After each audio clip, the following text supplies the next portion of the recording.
You're watching another edition of Money in Main Street, and we're up to our CEO Sit-Down segment now, where we invite a prominent Long Island business leader to share expertise with us. Today, we're happy to have William Lieberman on the show. He's an experienced founder, entrepreneur, and his company, the CEO's Right Hand, provides strategic and financial consulting services to other CEOs. Well, thanks for being on Money in Main Street, William.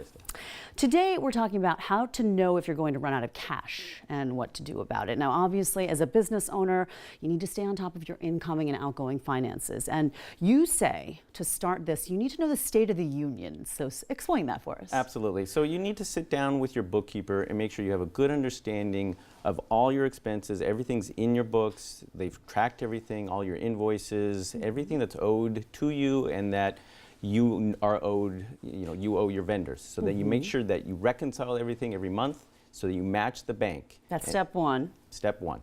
Then from there, generating the reports from that system, from your accounting system, so that you can see the cash that's coming in and coming out on an even daily basis for some businesses, but definitely by month by month. Sure. You also talk about building a 12-month forecast, considering revenues, costs, expenses. So walk us through that. Right.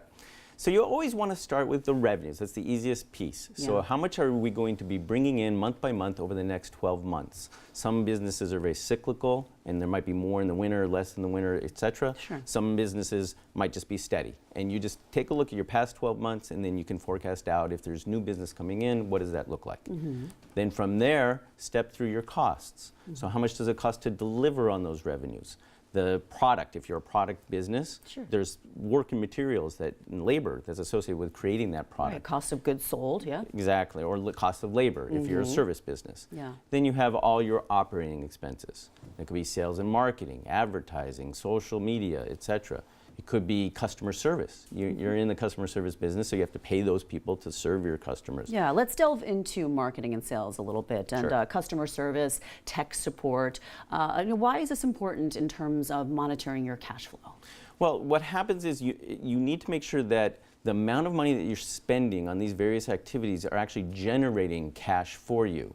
So when you invest in sales and marketing, you're investing in something that will generate revenues for you, hopefully in the short run, but definitely medium run. Sure. So you need to make sure that you're spending the right amount of money and not too much, because it'll eat into that cash reserve that you have. And then we want to talk about calculations, that phase of forecasting. Give us your steps in how to spot any red flags.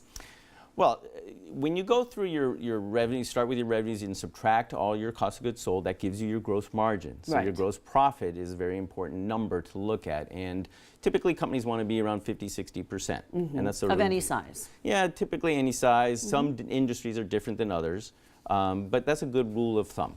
Then from there, you subtract all your operating expenses to get down to your net income or profit. And that, again, you want to be 10–20% of your total revenues should be down to the bottom in terms of profit.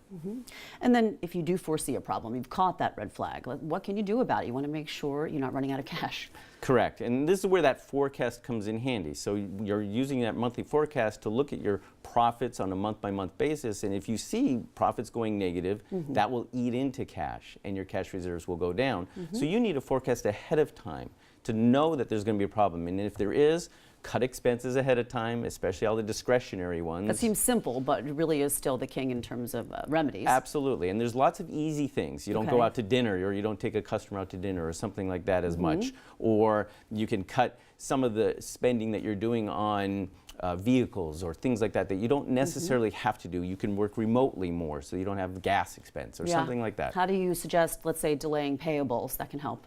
Absolutely. So if you're working with your vendors and you've worked with them for a long period of time, you tell them, hey, look, I'm going to need to stretch my payables a little bit. I'm expecting some money coming in, and work with me because I've been such a good customer of yours for many years. Relationship building, always. Relationship. Rely on that when you need to. And be transparent with them.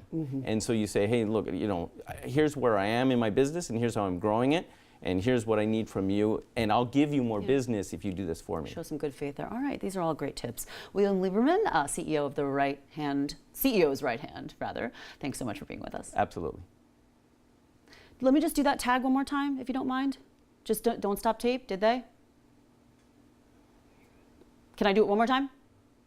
Just the last one. I'm just going to thank you one more time, just so you. Okay, in 3, 2. All right, those are all great tips. William Lieberman, founder of the CEO's Right Hand. Thanks for being on Money and Main Street. Thank you. And we have more coming your way right after this. Stay with us.